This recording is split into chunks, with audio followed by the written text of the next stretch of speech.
Bonjour à tous, je suis Florence Porcel, Community Manager officielle de l'Univers, et je vous souhaite la bienvenue dans le 14e épisode de ce podcast où je vais vous parler de Stephen Hawking, de l'astéroïde Apophis, d'une pétition pour construire l'étoile noire et de concours pour aller dans l'espace.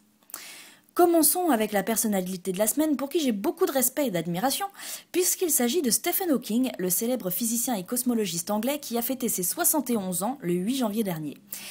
L'exploit est à saluer, puisqu'il souffre d'une dystrophie neuromusculaire qui l'a quasiment paralysé et que, en fait, dans les années 60, les médecins lui laissaient que quelques années à vivre.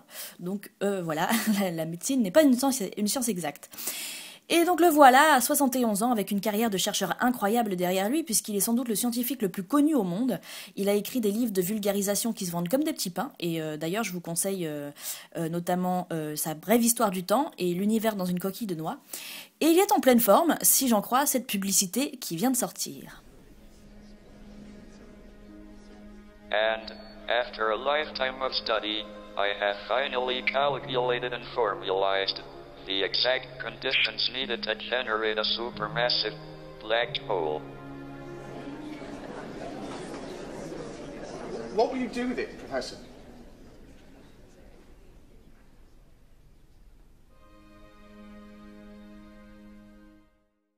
Go compare, when you insure you must be sure to go compare. Waste no time, go online, go compare, go compare.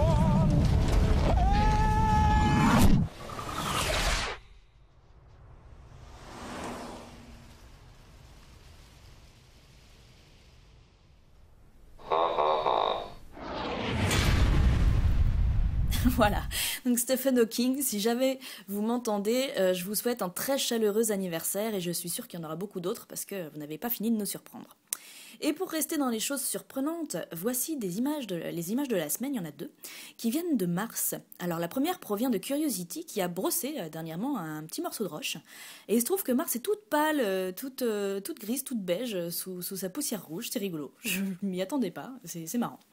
Et alors voilà, non mais moi je m'émerveille toujours autant devant la qualité incroyable de ces photos quand même, qui nous parviennent de plusieurs centaines de millions de kilomètres de nous.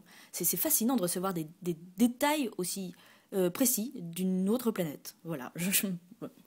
Et moins dans le détail, mais tout aussi surprenant, magnifique et impressionnant, cette photo de la sonde Mars Reconnaissance Orbiter qui nous dévoile cette étendue de neige de gaz carbonique. Alors couvrez-vous si vous voulez y passer vos vacances au ski, sous réserve qu'on puisse skier sur cette neige, parce qu'il fait moins 125 degrés là-bas, donc je suis sûre que même le vin chaud gèle.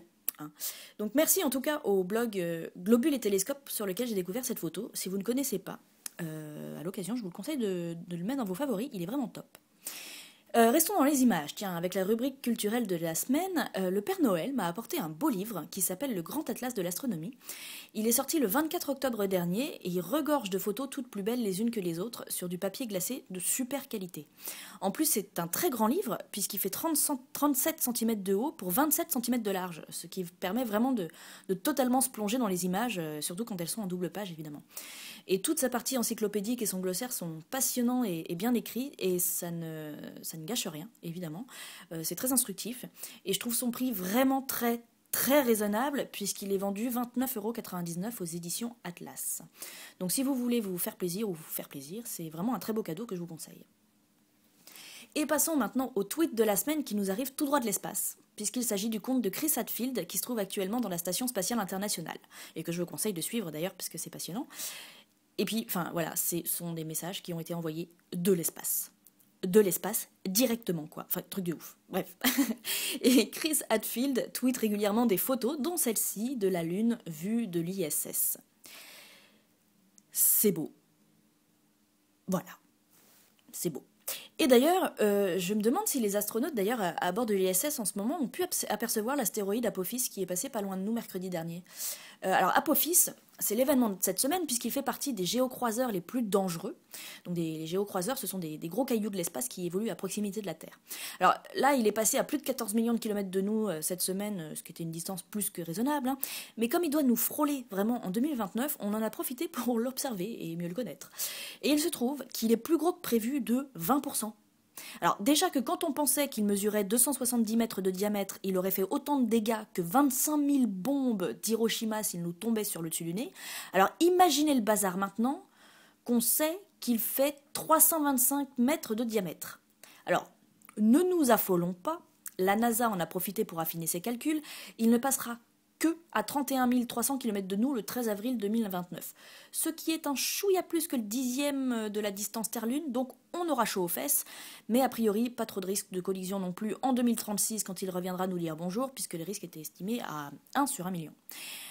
En attendant, Apophis le retour et le retour du comeback, un autre caillou, mais beaucoup plus petit, celui-là avec ses 57 mètres de diamètre, passera le 15 février prochain à 34 500 km d'altitude. Donc un petit risque de strike avec des satellites géostationnaires qui traîneraient par là, mais aucune chance qu'il nous tombe sur la tête. La fin du monde n'est donc pas pour demain, mais ça ne nous empêche pas de continuer à en chercher ailleurs, des mondes.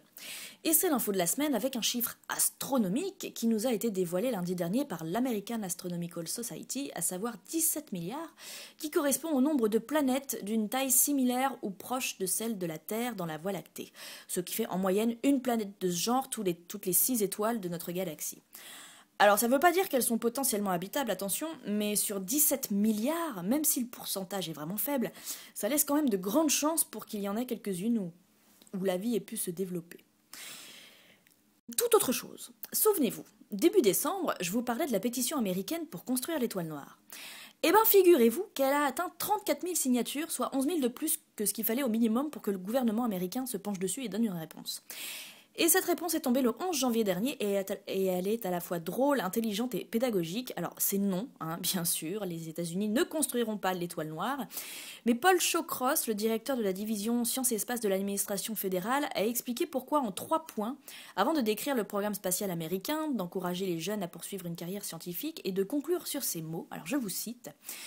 Si vous choisissez d'embrasser une carrière dans le domaine des sciences, des technologies, de l'ingénierie ou des mathématiques, la force sera avec vous. Et n'oubliez pas, la puissance de l'étoile noire pour détruire notre planète ou un système solaire entier n'est rien du tout par rapport à la force. Et vlan.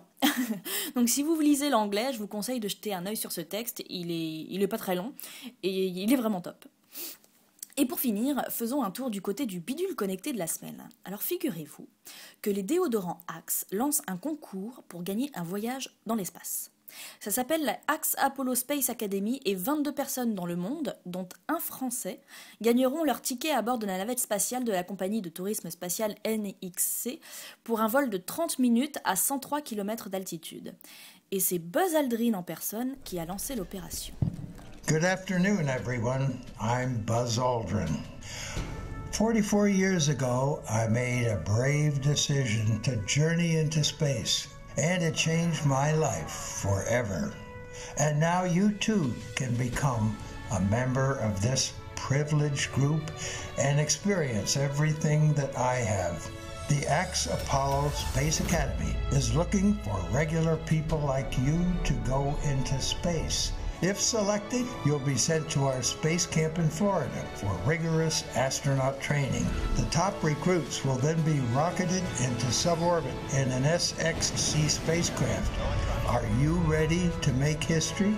Then join the Axe Apollo Space Academy and leave a man come back a hero. Good luck, everyone.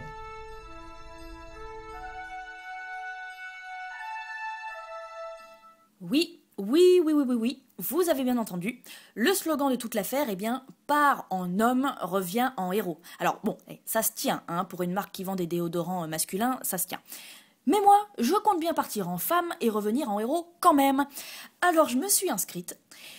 Et alors là, je vais vous demander votre attention et surtout votre aide.